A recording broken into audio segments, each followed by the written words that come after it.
Males.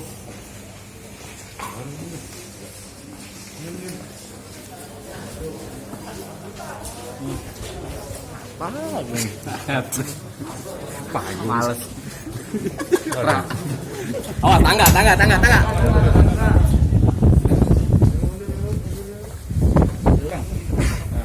Ngomong ya. Poninya dong. Poninya dibenerin dulu dong.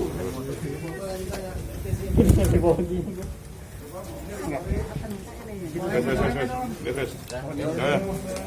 Cepat. Halo, Pak Agung belum. Ini coba artisnya Pak Agung, artisnya tengah aja. Mana Pak Agung? Ini.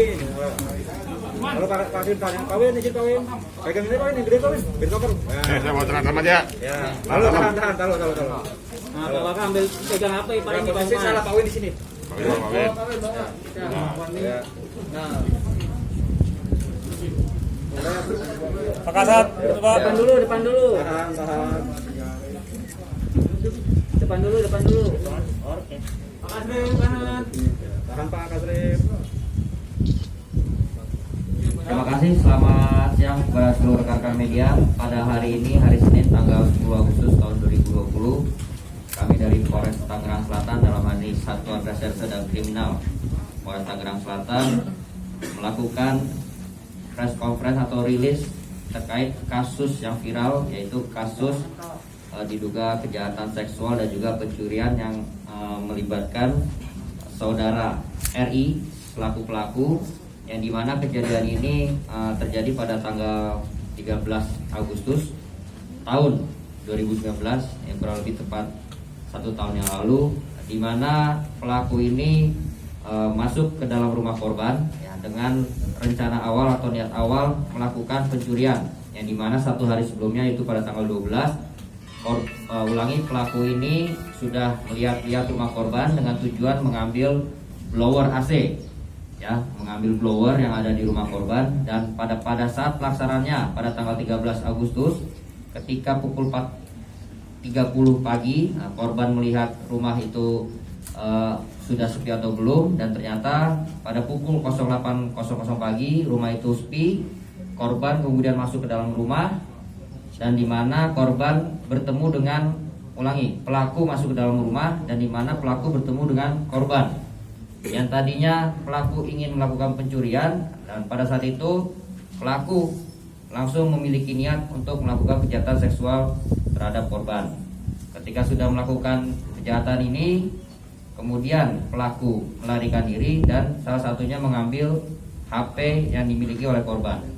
Dan ketika itu juga pelaku melarikan diri, dan ketika itu juga tidak lama, dikarenakan di HP tersebut banyaknya panggilan maupun notifikasi dari media sosial yang dimiliki oleh korban, pelaku menghilangkan barang bukti yang diambilnya. Kemudian pada tanggal, tepatnya proses ini berlalu ya kurang lebih 1 tahun. Ya, memang dari keterangan korban kita sudah minta, dan juga keterangan saksi kita sudah minta. Cuman dalam hal ini yang membutuhkan proses kami melakukan penyidikan dan pengungkapan adalah karena baik korban maupun saksi-saksi yang kami periksa sama sekali tidak ada yang mengenal dengan identitas pelaku. Untuk itu kami butuh proses ya untuk membuktikan, untuk mengidentifikasi identitas dari pelaku ini. Kami memang memiliki CCTV, cuma kami juga harus memastikan kembali apakah orang yang di CCTV tersebut adalah identitas yang kita duga selama ini, yaitu dengan inisial RI. Dan kemudian alhamdulillahnya rekan-rekan, beberapa waktu yang lalu pelaku ini mengirimkan pesan ke media sosial dari korban. Nah, dari adanya pesan ini maka kami menemukan titik terang, dan juga dibantu oleh cyber dari Mabes Polri, Barreskrim Mabes Polri, kami bisa mendapatkan data-data, dan ternyata data-data ini, identitas ini sinkron dengan identitas yang selama ini kami berusaha cari. Dan ketika kami mensinkronkan identitas ini, kami langsung bergerak ya untuk segera melakukan upaya penangkapan terhadap pelaku. Dan upaya penangkapan ini dilakukan pada hari Minggu lalu, tepatnya dini hari pukul kurang lebih 01.00 waktu Indonesia Barat, dipimpin langsung oleh Kanit PPA dan anggota lapangan Satreskrim Polres Tangsel. Pelaku berhasil kita amankan dan kita bawa ke Polres Tangsel untuk dilakukan pemeriksaan lebih lanjut. Demikian rekan-rekan. Pertanyaan? Tahu dari medsosnya si korban dari mana? Ya, jadi seperti saya jelaskan awal tadi, ketika pelaku meninggalkan TKP, pelaku itu mengambil HP korban. Tidak lama setelah itu banyak telepon maupun notifikasi-notifikasi yang masuk ke HP tersebut. Dan ketika pelaku melihat notifikasi di IG korban yang ada pada saat itu, disitulah pelaku mengetahui bahwa akun Instagram ini milik korban dengan nama apa. Kalau pelaku ini sendiri random nyari rumahnya atau udah direncanakan? Jadi memang pelaku ini ketika menjadikan rumah itu sebagai target, itu pada awalnya random. Ya, dia hanya mencari-cari, ya kemudian targetnya adalah TKP dari rumah korban ini. Jadi memang awal niatnya adalah melakukan pencurian. Ada lagi? Gimana? Ya, untuk memukul korban dia memang ke arah kepala, ya, yang menyebabkan korban ini sedikit kehilangan kesadaran, dan pada saat kehilangan kesadaran inilah pelaku melakukan kejahatan seksualnya terhadap korban. Bang, itu korban melaporkan kejadian itu kapan? Sehari setelah kejadian, ya, sehari setelah kejadian tersebut ke Polres. Ada lagi, rekan? Pak Kasat, izin Pak, itu kan tadi dia awalnya niatnya untuk mencuri, tapi tidak ada barang yang hilang. Apakah karena waktunya keburu habis karena melakukan kejahatan seksual, Pak? Ya, tadi mungkin tidak mendengar ya. Kan tadi saya bilang bahwa ketika dia meninggalkan TKP tersebut ada barang yang dibawa, yaitu HP dari korban. Ya. Dan memang HP korban ini kita tidak temukan karena setelah kita berhasil mengamankan pelaku, ya, kita minta keterangan. Jadi ketika kejadian itu karena banyaknya telepon yang masuk dan notifikasi, karena dia merasa panik, HP ini dibuang di kali. Ya, HP ini dibuang sehingga kesulitan kita untuk mencari barang bukti HP tersebut yang dibuang oleh pelaku. Nah, saat korban melapor itu apa ada bukti yang dibawa? Bagaimana? Saat korban membuat laporan di Polres apa? Ada bukti yang dibawa itu lo di besi ini pakaian dalam korban. Bang, izin, ketika terjadi kasusnya ini, kapan pertama kali korban laporan? Tanggal 13 Agustus 2019. Kapan pelaku mend-DM korban terakhir?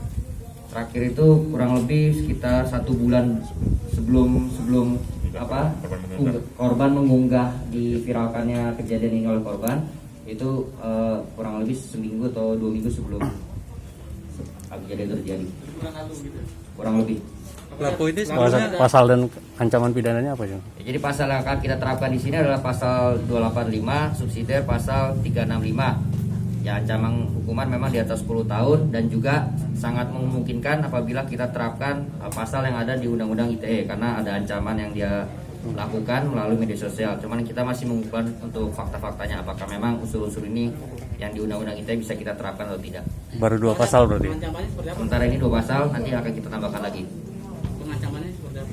Ya, jadi pengancamannya memang salah satunya adalah pelaku ini mengingatkan lagi kejadian yang sudah terjadi sekitar 1 tahun yang lalu, dan juga dia mengancam dengan kata-kata kenapa waktu itu dia tidak menghilangkan nyawa dari korban, dan juga mengancam lagi untuk apakah sudah lahiran dan lain-lain, dan itu yang mesti kita dalami lagi kata-katanya yang mengandung unsur ancaman tersebut. Pelaku ini sebelumnya udah kenal sama tersangka belum sih, Dan? Karena Jadi, perlu dari kami chattingannya jelaskan, iya. Jadi baik keterangan korban maupun keterangan pelaku ini memiliki persamaan, yang dimana persamaannya adalah bahwa mereka tidak saling mengenal, dan disinilah yang menjadi kendala kami, ya, kendala kami yang membutuhkan waktu untuk beberapa waktu panjang ini untuk mencari identitas pelaku. Dan ketika identitas ini sudah ditemukan, yang kendala berikutnya kami hadapi dan harus kami buktikan adalah apakah memang identitas ini adalah orang yang melakukan tindak pidana ini. Profesi korban apa, Pak? Ya, profesi korban sampai saat ini adalah pengangguran. Ya, dia jadi tidak ada kerjaan tetap, dan untuk korban atau ini Profesi korban. profesi korban ya untuk saat ini ya dia bekerja swasta dan juga sebagai public figure ya kurang lebih. Apakah ini motif untuk biar dia terkenal atau gimana? Oh, saya tidak tahu masalah itu ya. Yang jelas ini sudah terjadi tindak pidana. Tugas kami sebagai penegak hukum mencari dan melakukan penguapan kasus tindak pidana ini. Pak, selama 1 tahun pelaku sembunyi di mana aja, Pak? Ya, dia memang berpindah-pindah tempat ya. Jadi memang dia memang tinggal bersama orang tuanya di Perigi, Pondok Aren, Tangerang Selatan. Kondisi si korban ini setengah hamil Tidak, ya, jadi tidak ada. Ya, itu. yang diamankan berapa Pak? Apa? CCTV yang diamankan. Satu CCTV ya, jadi ada satu data CCTV yang mungkin rekan-rekan juga sudah lihat ketika diviralkan, ya memang itu data yang dimiliki kita juga, ya. Jadi itulah data CCTV yang kami miliki. CCTV itu di tanggal 13-nya atau belakangan ini Pak? Ya, sudah barang tentu itu tanggal 13 yang lalu ya. Jadi pelaku kan ditangkap berdasarkan chat sebulan terakhir ya.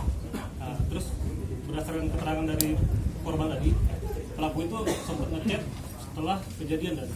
Ya, jadi begini rekan-rekan. Apa namanya? Lamanya proses penangkapan. Tadi sudah saya jelaskan di awal, ya. Waktu panjang yang kami gunakan ini untuk menentukan identitas. Rekan-rekan tidak bisa menentukan akun itu milik siapa, itu tidak bisa begitu mudahnya dengan waktu yang singkat.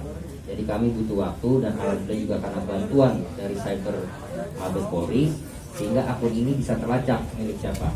Ya, sebelum akun ini terlacak juga kami sebenarnya sudah mengantongi nama, ya, nama. Namun kami tetap masih mendalami sehingga kami dapat betul-betul memastikan identitas yang kita duga ini dengan inisial RI apakah betul memang ini adalah pelakunya.